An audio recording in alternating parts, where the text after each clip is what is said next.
สบายดีเจ้าค่อยจะใช้คลิปนี้เว้าเรื่องที่ค่อยไปเจอมาเนาะมันบ่แม่นความฝันเนาะอันนี้เป็นเรื่องที่ค่อยเจอกลางวันนี่เนาะอันนี้จะมาเว้าโต้อีกจากคลิปที่แล้วนี้ไปเนาะแล้วก็จะมาโต้คอมเมนต์พี่คนนี้ที่คอมเมนต์มานำเนาะเป็นเรื่องฝันหรือว่านิทานคะอันนี้ค่อยมาโต้คอมเมนต์เจ้าเลยเด้อมันบ่แม่นนิทานและมันก็บ่แม่นเรื่องฝันเนาะ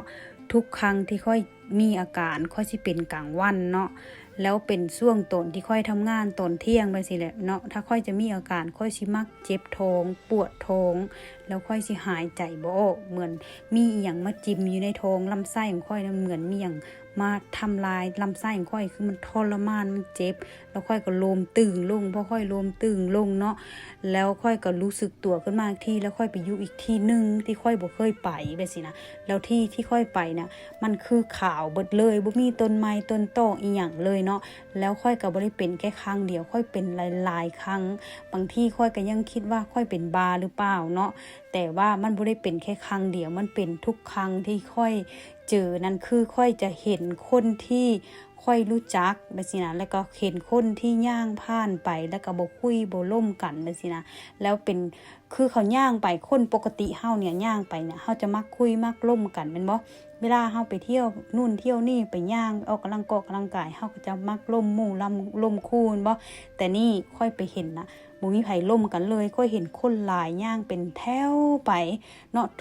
มีทุกแบบเลยแต่เขาบ่คุยกันบ่ร่วมกันแล้วก็บ่เงยหน้าเขาสิย่างไปตามเส้นทางแล้วเขาสิย่างเป็นแถวไปเลยเนาะแล้วค่อยก็บ่รู้ว่าเขาย่างไปไสค่อยก็บ่รู้คือกันเนาะแต่จริงที่ม่องที่เขาย่างไปนั้นเป็นหนทางเล็กๆและเป็นคลองน้ำไปเนาะแล้วทางที่ค่อยยืนเบิ่งแนมเบิ่งนะก็บ่มีไผเงยหน้ามาเบิ่งค่อยสักคนเนาะ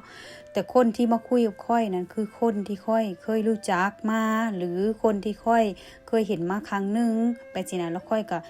ได้ไปเห็นเขาแล้วเขาก็บอกค่อยว่าแบบนี้แล้วค่อยก็มาเว้าปั่น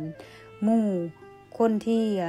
ญาติตุยไปแบบสินะแล้วค่อยก็มาเว้าปั่นต่างเขาฟังแล้วคำสั่งแบบนี้เขาบอกสั่งมาแล้วค่อยก็มาเว้าปั่น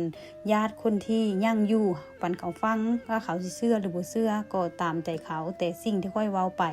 อันนั้นคือคำเว้าของญาติของลาวก่อนที่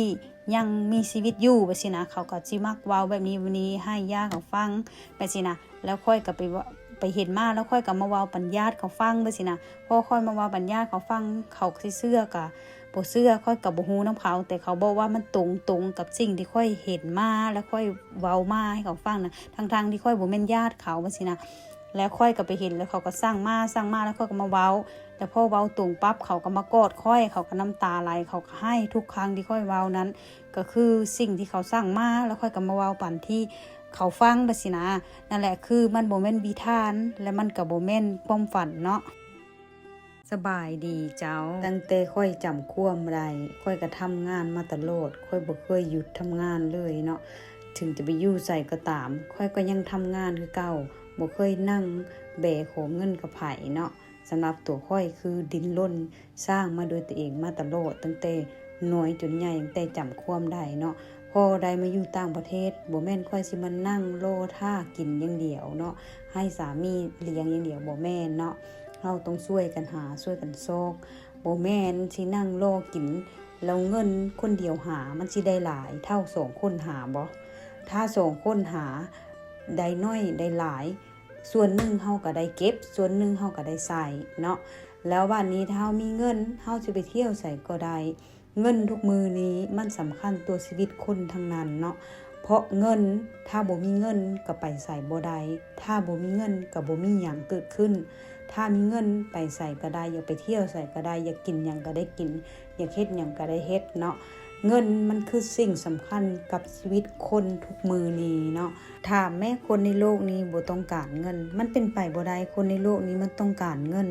ถ้าเฮามีเงินน่ะบ่ตรงนะจับหยังก็คล่องจับหยังก็ง่ายเนาะเฮาสิเอ็ดหยังก็ง่ายสบายเนาะถ้าเฮามีเงินน่ะแล้วเฮาก็พาลูกและครอบครัวเฮาไปเที่ยวได้ทุกประเทศอยากไปประเทศใดก็ได้อยากไปเที่ยวตรงใดก็ได้สบายดีเจ้าคำถามที่ค่อยเจอบ่อยที่สุดเลยเนาะตั้งแต่เหยียบมาอยู่ต่างประเทศเนี่ย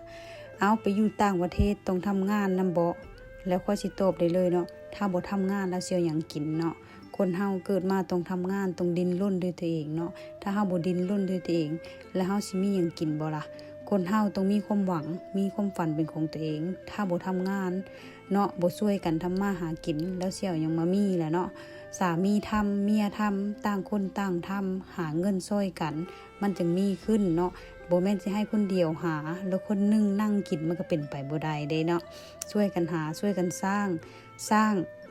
ด้วยกันลงมือไปพร้อมกันเก็บเล็กผสมน้อยถึงจะมีเนาะแต่นั่งอยู่ซื่อรอให้แต่ผัวเลี้ยงแล้วเสี่ยวหยังมาหั่งมามีซะเนาะยิ่งเฮาช่วยกันหาช่วยกันสร้างเนาะมันก็ยิ่งมีเร็วเนาะมันก็ยิ่งได้เร็วเนาะบ่แม่นสินั่งรอแต่คนเดียวเฮ็ดมันเป็นไปบ่ได้เนาะมาอยู่ต่างประเทศต้องเฮ็ดงานถ้าบ่เฮ็ดงานจะมีเงินกินบ่ล่ะทุกคนมาอยู่ต่างประเทศเนาะต้องเฮ็ดงานกันทั้งนั้นถ้าไผบ่เฮ็ดงานเนาะแล้วมาเฮ็ดหยังซะมาอยู่ต่างประเทศแม่นบ่มานั่งรอให้ผัวเลี้ยงบ่ค่อยบอกตรงเด้อค่อยเกิดมาด้วยสร้างด้วยลำแข้งลำขาตัวเองเนาะไปรอให้ไผเลี้ยงเนาะหาเองดิ้นรนเองเนาะอยากกินหยังอยากทำหยังอยากได้หยังซื้อเองเนาะผัวให้เฮาก็เก็บเนาะของเฮาหาได้เฮาก็ใส่เฮาก็จ่ายเฮาก็ซื้อเนาะบ่แม่นสิรอกินแต่น้ำผัวเนาะผัวให้เฮายิ่งเก็บไว้เนาะเพื่ออนาคตลูกของเฮาเนาะยิ่งเฮาหาได้มากเท่าใดเนาะเฮาก็ช่วยกันเก็บช่วยกันหาเฮาอยากได้หยังเฮาก็ได้เฮาอยากไปเที่ยวไสเฮาก็ได้ไปเนาะบ่แม่นสิรอแต่คนเดียวหา